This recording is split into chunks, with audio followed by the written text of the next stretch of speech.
I think actually what it's going to do is up the global standard. I can't imagine the U.S. enforcement authorities going about their business and adhering to a lesser standard. So I think what it's done is up the bar for companies globally.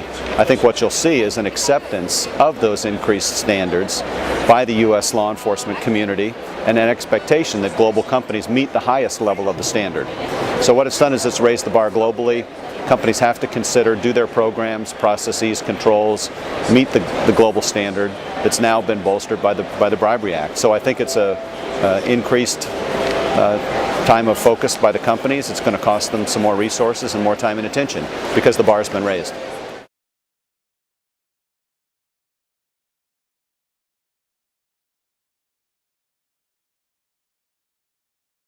Well, what it does do is put pressure on a business process within the company you don't generally think of. We're usually talking about agents, salespeople, field reps. What are they doing to generate business? Well, this is all about the finance function.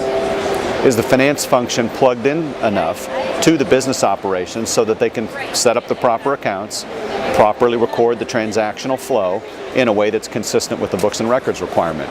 So this puts pressure on a not new, but a different area of the company, finance. So finance needs to be at the table to get the books and records right. So they need to understand, what are the sales force doing out there? How are they conducting their business? And are the systems aligned to properly record what's happening? Which is different from setting the governance structure as to what they should be doing, but at least the finance folks have got to make sure that it's recording what is happening. Then it's going to take the governance structure of the company to make sure what is happening is proper.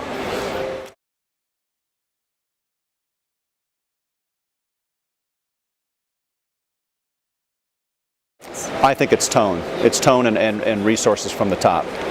Is it a priority? Is it priority in just lip service only, or is it one of their fundamental things that drive their business? As to how they treat their employees, how they treat their suppliers. Lots of phrases can be tossed around: trust but verify. You know, is it an effective program? Does it have substance? Is it being pushed all the way down through the organization? That has to come from the top. If they delegate it out, it's someone else's job, or if I think I can just pay to make that go away, it's not going to soak into the essence of the company, and it's not going to be effective over the long term. So it's got to come from the top.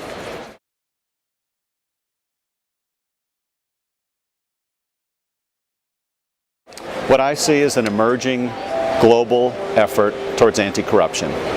We're seeing it in sovereign wealth funds. We're seeing it in large multinational companies. We're seeing it in governments. This has really happened in the last 5 to 10 years, where there's a global standard, there's a global expectation of transparency, accountability. It ties into the war on terrorism. It ties to transparency to attract capital funding into the markets, anti-money laundering, sanction regimes. So this is something that's not going away. Those global standards are emerging, and global expectations. Now, but it's going to take a long time.